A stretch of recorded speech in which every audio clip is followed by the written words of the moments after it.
Yo, what's up guys? Welcome back, another YgoPro duel video. Cross-Banlist Cup, next match, still Group D, two very big decks in this game's history are paired up against each other. The first one's Fire Fist. Fire Fist versus Zombiesworn. Zombiesworn is a variant of, it was played during the TeleDAD era, at the end of TeleDAD. Definitely, on some, I think it's on the same level as TeleDAD with those, with the zombie engine, with Card of Safe Return, not to forget. But this is the Fire Fist decklist. The Fire Fist decklist is different compared to the list that I first had, which was the regular +1 Fire Fist build. But in all honesty, for me, it wasn't really, and also a few people mentioned in the comments.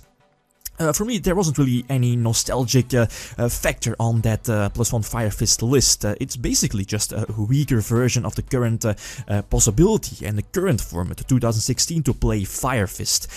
So for me, I again did some research, overlooked the comments in the previous videos about the Fire Fist decklist, and eventually I saw this list, this kind of way to run Fire Fist. So the 4-axis build with OCG. This is the OCG Fire Fist built, if not mistaken, September 2013, so right after the ban list where the baby rulers were hit. So post the Judgment, you know, the 2013 Judgment, Dragon Ruler, Baby Ruler, Judgment Spellbook format. So post that ban list, so where all the baby rulers were banned and all the bigger Dragon Rulers were still at 3. And then we have this list. So the 4-axis Fire Fist build with triple Wolfbark, the one blaster in the main deck, more than enough, but Onslaught caught my eye to immediately search out something like that level 4 tune, I forgot its name, and Triple Fiendish Chain, but the extra deck, Shockmaster Access, that Synchro, what is it called, Gridden, I believe the name is. Crimson Blader is a very big card, of course, especially very big here in the Cross-Banlist Cup, but all in all, this decklist is very strong, and that's the reason, one of the reasons at least, why I picked this deck. And then of course we have Zombiesworn still, Umut Sirin's decklist where he won the, what I think it was a Pharaoh Tour Finals in Germany, so that a very big tournament. I think it's on the same level as a YCS to date. In the current format, first place, he beat Michel Gruner's TeleDAD list, I believe, in the finals, if I'm not mistaken. But definitely a very strong decklist. So yeah, let's not waste any more time. Let's hop into the first game. Alright, first duel, and I think, my opponent gets a start. He has a very good start, immediately charge of the Light Brigade, no reason to activate Card of Safe Return here, unless you're kinda expecting to mill a wolf, right? It's still the first turn, no reason to explode.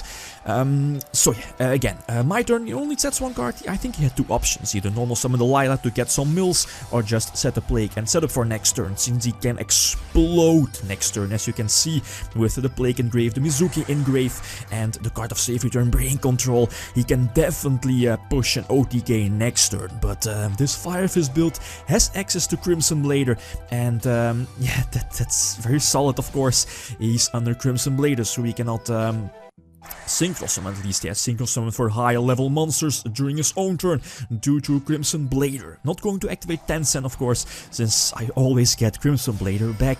No way. Yeah, unless he can, of course, tribute his no, not even that.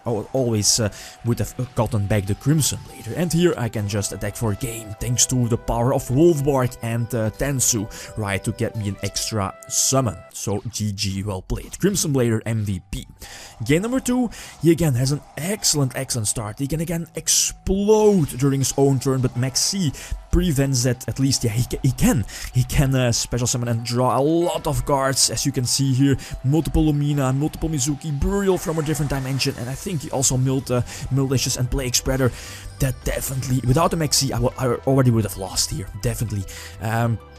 So yeah, the Maxi was a 1-for-1, so try to attack over his wolf, and I think I have to set all my remaining hands, since only the compulsory can block a possible Synchro Summon.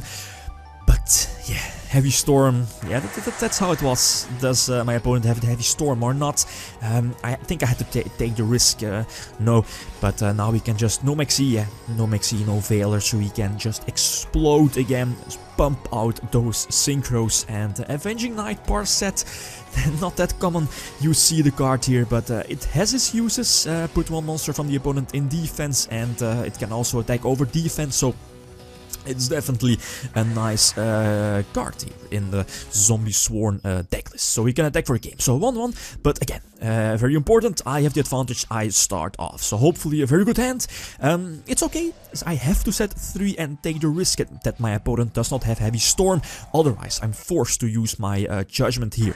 Of course, that's how it was back then. I'm forced to use Judgment to protect both my back rows. He has a very explosive start again, and I think I'm forced to use Phoenix Chain on the Lumina. He foolishes his Plague Spreader and kinda has to invest in getting out a Synchro, and I'm going to compulse his Plague, since Plague is, yeah, when Plague is removed from the field, it's banished instead, thanks to his effect. Top deck into Onslaught, and I have 2 options here.